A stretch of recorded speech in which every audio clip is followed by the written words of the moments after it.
Nuestro compromiso es tener un puente entre el conocimiento científico y usted, desde un punto de vista más profundo. El informe Periodismo Científico. Hola, ¿qué tal? ¿Cómo están? Sean todos bienvenidos a su espacio audiovisual de El Informe. Hoy hablamos acerca del coronavirus o COVID-19, esa pandemia que ha puesto a temblar al mundo.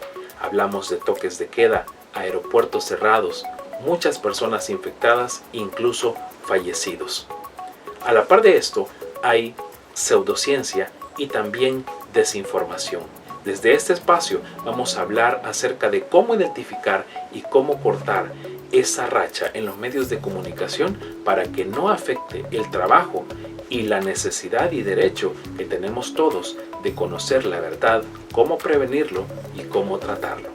Yo soy Wilber Monterrosa. Comenzamos.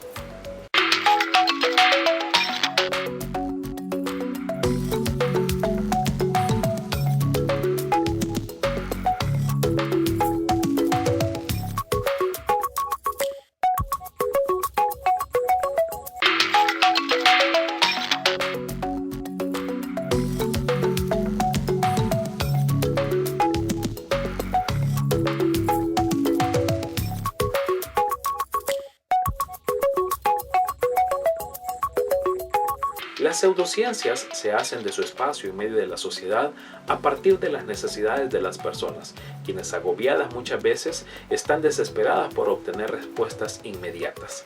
El problema y el peligro es que pueden ser estafados o poner en peligro su vida por aceptar prácticas que no son científicas, que no están comprobadas, como si en realidad lo fueran.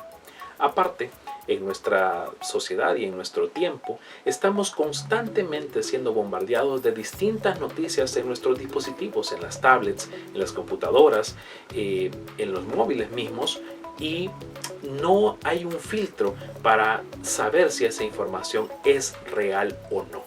Hoy, desde este espacio, vamos a hablar de cómo identificar las pseudociencias, qué son y cómo podemos combatirlas, sobre todo en este periodo de crisis del coronavirus o COVID-19. Por tal razón nos enlazamos hasta la Ciudad de México con Martín Bonfil Olivera, quien es químico farmacéutico de profesión, graduado de la Universidad Nacional Autónoma de México y quien es divulgador científico desde el año 1990. Es decir, ya son 30 años de estar involucrado y de ser un especialista sobre todo en el tema de pseudociencias. Hola, ¿qué tal, Martín? ¿Cómo estás? Bienvenido a El Informe desde El Salvador. Muchísimas gracias, estoy encantado de poder estar platicando contigo. Martín, vivimos una pandemia que nos está afectando a todo el mundo. Martín, como sabes, la pandemia nos está afectando a todo el mundo. Y en medio de esto hay pseudociencia y hay desinformación queriendo hacer de las suyas.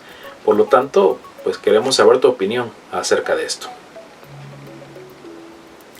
Bueno, es un fenómeno al que ya nos tenemos que ir acostumbrando porque parece que cada tema que surja va a haber desinformación, va a haber pseudociencia, va a haber charlatanes, estafadores que se aprovechen del momento. En este caso, la epidemia de coronavirus pues ha dado lugar a que resurjan muchas ideas acerca de, bueno, desde teorías de conspiración acerca de que no hay tal epidemia o que es una epidemia que se creó en algún laboratorio, ya sea de China o bien de Estados Unidos, porque hay conspiradores para todo, y obviamente son teorías que no tienen el menor sustento, pero también, como tú dices, de posibles curas que pueden ir desde curas milagrosas hasta remedios caseros o tradicionales.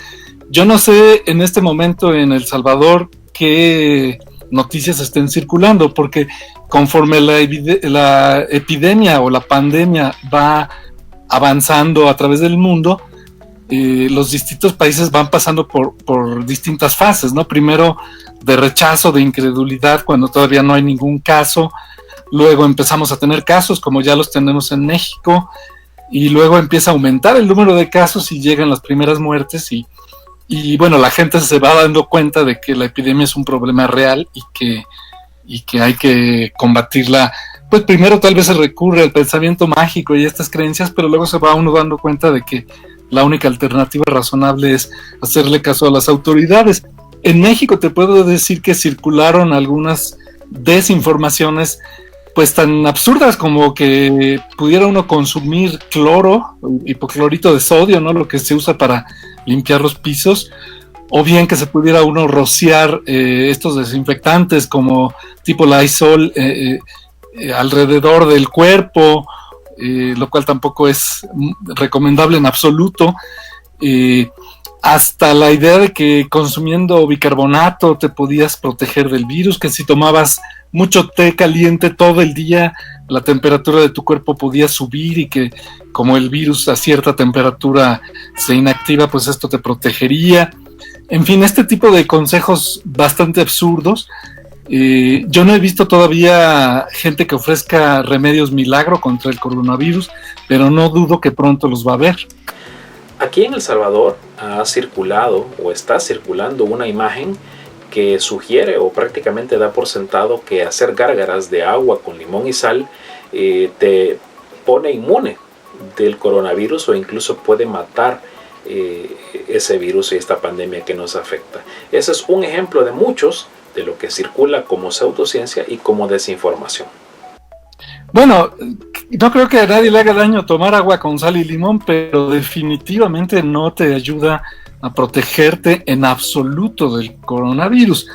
Es decir, si quieren tomar eso no hay problema, pero para realmente cuidar la salud y sobre todo ahora ustedes que según entiendo todavía no tienen ni un solo caso hasta el momento, habría que seguir las indicaciones que den las autoridades de salud, lo cual tiene que ver con el distanciamiento social, con evitar los contactos de mano a mano, de besos, de abrazos, el toser de manera de cortesía, dicen, ¿no? Toser en el codo, como nos han enseñado, y que en México lo vivimos mucho con la epidemia de influenza H1N1 en el 2009, y también probablemente si son inteligentes las autoridades de salud en El Salvador van a empezar a implementar medidas de aislamiento social para evitar que se propague la epidemia como se ha propagado en muchos países, en Italia, en España notoriamente,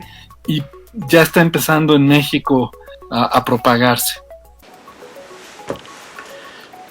¿Por qué las pseudociencias aprovechan estas crisis para agenciarse razones que aparentemente son creíbles? ¿Por qué? Pues yo diría que hay dos razones básicamente. Una es la económica. Mucha gente lo hace para estafar a la gente, para venderles desde la información misma hasta algún remedio milagro o promover alguna terapia, alguna consulta, etcétera.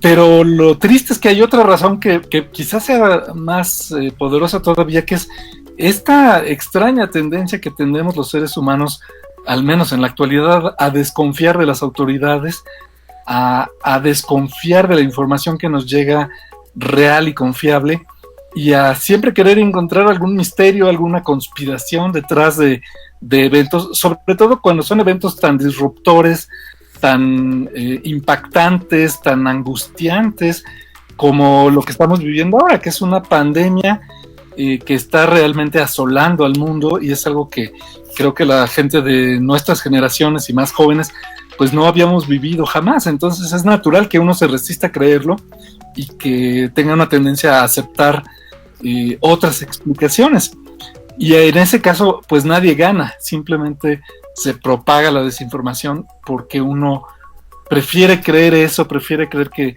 es un engaño o que hay alguien culpable detrás de esto, a entender que es un fenómeno natural inevitable y que cada vez va a ocurrir con más frecuencia, pues debido a la sobrepoblación, a los transportes modernos que pueden llevar una epidemia de un lado al otro del mundo de manera instantánea, y a estos hábitos de hacinamiento de diversas especies silvestres, como ocurre en ciertos lugares como en China. Martín, para finalizar, ¿qué debemos hacer para no caer en estas prácticas pseudocientíficas, no solo a nivel de aceptarlas como información, sino de caer como si fueran prácticas dignas de replicar? Pues principalmente tratar de resistir esta tendencia a aceptar esa información de manera acrítica, consultar con amigos, con colegas, con parientes, con autoridades, para verificar que esta información sea confiable antes de compartirla y de difundirla. Y bueno, naturalmente les va a llegar el momento de darse cuenta, el propio pueblo, la propia gente se va dando cuenta de que es absolutamente inútil confiar en esta información, pero eso va a tardar un poquito a que empiecen ustedes a tener desgraciadamente casos como sin duda los van a empezar a tener. Lo que yo recomendaría es que los ciudadanos salvadoreños le exijan a sus autoridades que no cometan los errores que ya se cometieron en Italia, en España, en Francia, en Estados Unidos y ahora en México, y que implementen las medidas a tiempo, lo más pronto posible, para retrasar lo más posible la expansión de la epidemia y aminorar sus efectos. Y ahí es donde va a ser difícil convencer a la gente de que obedezca las medidas, ¿no? No se quiere llegar seguramente a una implantación obligatoria, ¿no? A hacer toques de queda o algo parecido, pero si se cuenta con la cooperación de los ciudadanos, es muy probable que los efectos en El Salvador puedan ser mucho menos dañinos de lo que pudieran ser si no se sigue la experiencia de los países donde ahorita está en crisis el sistema de salud. Muchísimas gracias, Martín. Gracias por brindarnos tu conocimiento. Como les mencionaba antes de hacer el enlace, Martín ya tiene 30 años divulgando la ciencia y particularmente manejando el tema de pseudociencias. Así que te envío un saludo y los mejores deseos para que la ciencia pueda brindarnos pronto una solución a esta crisis.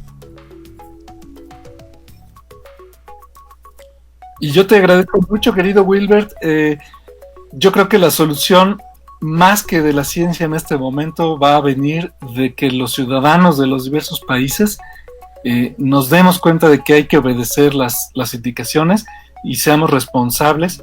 Y como dicen ahorita en España, esta epidemia la controlamos todos, juntos desde nuestras casas. Muchísimas gracias, Martín. Un saludo hasta la Ciudad de México y mi mejor deseo de que la ciencia pueda encontrar pronto una solución a esta crisis que nos afecta a todos.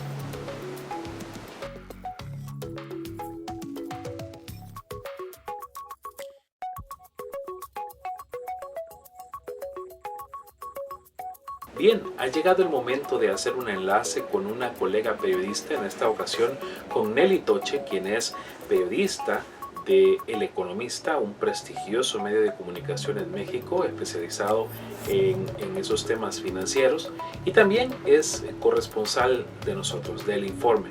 Así que le damos la más cordial bienvenida a Nelly, con quien nos enlazamos para tener conversación y tener datos de lo que está pasando de esta pandemia afectando al país azteca. ¿Qué tal, Nelly? ¿Cómo estás? A todos por allá en El Salvador, desde México, reportando. Muy bien, gracias, Nelly. Es para nosotros, para mí también un honor y un placer saludarte. Queremos saber cosas muy puntuales en esta emergencia, en esta pandemia que nos afecta absolutamente a todos, particularmente a los países latinoamericanos y Europa después de China. Y queremos saber tres cosas puntuales. La primera es, México ya pensó o ya dio la orden el presidente de cerrar fronteras y aeropuertos, así como cancelar los eventos masivos.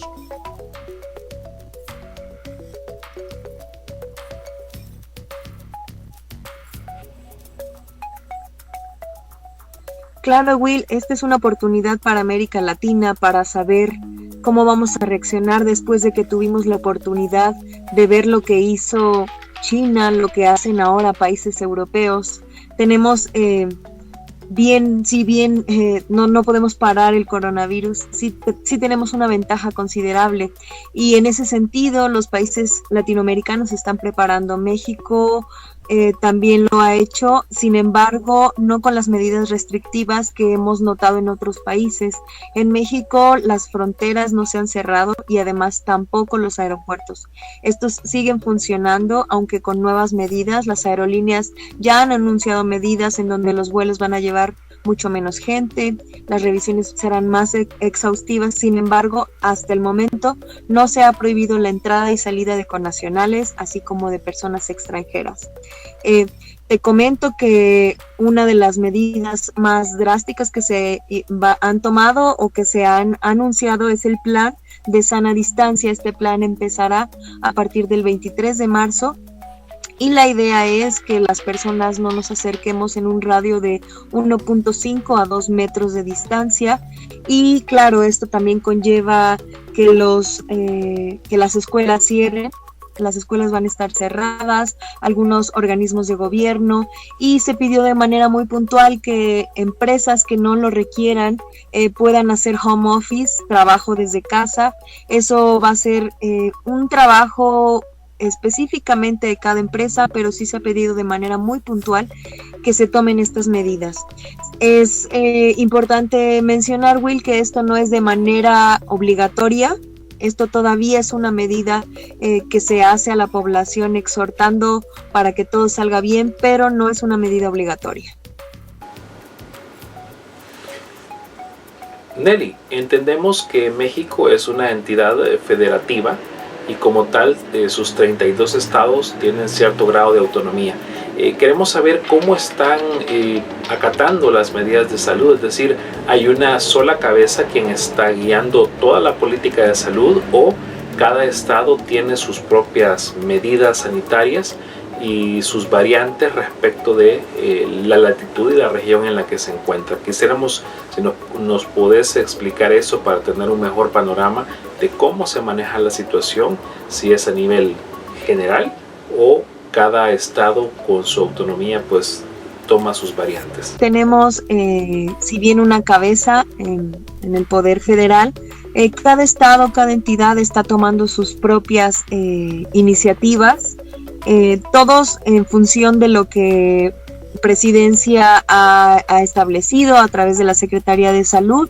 Sin embargo, cada estado ha estado anunciando medidas, todas muy positivas y encaminadas justamente al aislamiento, justamente al trabajo desde casa, justamente a dejar estos espacios que nos permitirían que coronavirus no tuviera el nivel de contagio que tuvo en países como China o como ahora están viviendo Italia o España. ¿Cuántos casos hay confirmados ya de coronavirus en México y qué se está haciendo puntualmente para bajar la curva de contagio allá en México? Will, te comento que en la Ciudad de México, todas las tardes a las 7 en punto, el subsecretario de Salud o el secretario de Salud, hasta ahorita no ha sucedido, pero el subsecretario de Salud sale a anunciar medidas todos los días y a darnos las cifras todos los días. La cifra para el día de hoy es de 93 casos confirmados, 206 casos sospechosos y 672 casos negativos. Tenemos estas medidas todos los días, como te comentaba. Sin embargo, todos los estados están reportando sus propios casos. Digo, esta es la cifra general, esta es la cifra oficial y esta es la cifra que se cuenta con todos los estados. Sin embargo, cada estado va generando sus propios datos y los va anunciando al gobierno federal para que posteriormente a las 7 de la tarde, 7 de la noche, se anuncie de manera oficial la cifra con la que cerramos cada uno de los días. En este sentido, las medidas todavía no son tan drásticas. Sin embargo, las escuelas ya cerraron sus labores. Precisamente el día de hoy se anunció que ya todas las escuelas están cerradas. Las universidades, por su parte, muchas de ellas tienen autonomía. Sin embargo, la mayoría ya ha decidido cerrar sus puertas. Incluso desde la semana pasada que se anunciaba este plan de sana distancia que te comentaba, empezaron a tomar medidas, así las instituciones educativas. Dejamos para el tema de empresas y demás que esta semana sea un periodo donde se tomen decisiones. Por ejemplo, en el periódico donde yo laboro, el día de hoy se llevó una reunión a cabo para saber qué íbamos a trabajar a distancia y cuáles van a ser las reglas claras para poder seguir transmitiendo y seguir dando información de manera segura, pero también muy precisa. Creo que cada espacio está haciendo lo mismo, Will. Esta semana para nosotros es decisiva, justo para este tipo de situaciones en donde se ha dado la libertad de elegir cómo se va a trabajar el tema. Hasta ahora no hay nada de manera obligatoria y restrictiva, y eso nos permite todavía movernos. Por ejemplo, el metro, que aquí es el modo de transporte más rápido, eficiente y económico, no va a cerrar sus puertas, no ha cerrado sus puertas. Se ha avisado que va a estar en constante limpieza. Eso sí, va a tener limpieza constante y no se van a permitir muchos pasajeros dentro del mismo vagón, pero el sistema va a seguir funcionando. Han sido todavía aspectos muy puntuales los que se han cerrado. Sin embargo, estoy segura que a lo largo de esta semana vamos a estar viendo decisiones de esta naturaleza en muchos aspectos del mundo, que nos movemos aquí en la Ciudad de México y en los estados de la República. Nelly, muchísimas gracias por ese informe que nos das desde México, y pues te hago el llamado para que estos días consecutivos que vienen podemos estar haciendo algún enlace en la medida de lo posible, y también veamos el impacto económico, que es un tema que hablábamos fuera del aire, que en algún momento, o mejor dicho en esta semana, puede ser muy decisivo para el mundo. Vemos ya cómo eso está repercutiendo y necesitamos también tener ese informe de cómo desde el periódico que tú manejas también, por supuesto, donde tú laboras, podamos tener esa información de por dónde va la tendencia del impacto económico que va a tener esta pandemia para nuestros países latinoamericanos y por supuesto para el mundo. Por supuesto, Will, justo por esa reserva, también las medidas hasta el momento no han sido drásticas. Las autoridades han mencionado que hay que guardar un equilibrio y están tomando decisiones conforme pasan las cosas. Si bien ha sido para algunos aplaudido, para otros también es muy criticado, porque hemos visto que en países de Latinoamérica, incluso El Salvador, han tomado decisiones contundentes, drásticas desde el primer minuto, y aquí se han ido dando paulatinamente. ¿Cuál es la mejor opción? La verdad es que no lo sabemos. Estamos todos experimentando, estamos todos dentro de este panorama de incertidumbre, pero segura de que todos están tratando de hacer lo que mejor se acomode para cada nación, y justamente para ver las menores afectaciones económicas que sin duda ya se están percibiendo en las bolsas y en cómo se está manejando la industria en este momento. Es un tema verdaderamente preocupante. Sin embargo, ahorita el foco está sobre todo en el tema de salud, en el tema de higiene y en el tema preventivo, así que seguiremos informando, claro que sí, para todos ustedes desde México. Les mando un saludo y esperamos pronto escucharnos y vernos con mejores noticias. Agradecemos a Nelly por ese reporte y sin duda vamos a seguir en contacto de más entregas respecto de lo que sucede en México y por supuesto en el mundo. Muchas gracias. Y quiero invitarlo a usted para que se siga informando a través de nuestra cuenta de Twitter @elinformenews, y pues que acatemos las medidas que todos conocemos, pero que debemos estar constantemente practicando. No salir si no es necesario. Los mayores de 60 años de edad no deben salir. Debemos evitar el contacto físico, es decir, besos, abrazos, dar la mano, lavarnos las manos constantemente con jabón o con alcohol gel, si es que lo tenemos, con jabón también muy bien lavadas las manos, para tener nuestro ambiente, nuestro hogar lo más libre y desinfectado posible. Solo salir si es necesario para poder bajar la curva de contagio que pudiera darse. Afortunadamente en El Salvador no contamos hasta esta hora con contagiados, pero tenemos que cuidar ese punto en nuestro país y en cualquier parte del mundo que usted nos vea, sobre todo los países de habla hispana, que podamos protegernos y acatar las medidas de seguridad. Este tiempo de convivencia o de confinamiento a nuestro hogar no son vacaciones, así que procuremos estar ocupados y siempre pendientes de fuentes oficiales, de fuentes científicas, no compartiendo ninguna clase de cadena o información que no sea científica, que no esté comprobada, ni diseminar rumores, porque eso lo que hace es pues generar pánico y generar desinformación. No queremos eso, así que colabore usted y unámonos a la campaña Yo me quedo en casa. Yo soy Wilber Monterrosa y esto fue el espacio audiovisual del informe desde San Salvador, El Salvador. Hasta la próxima. El informe Periodismo Científico.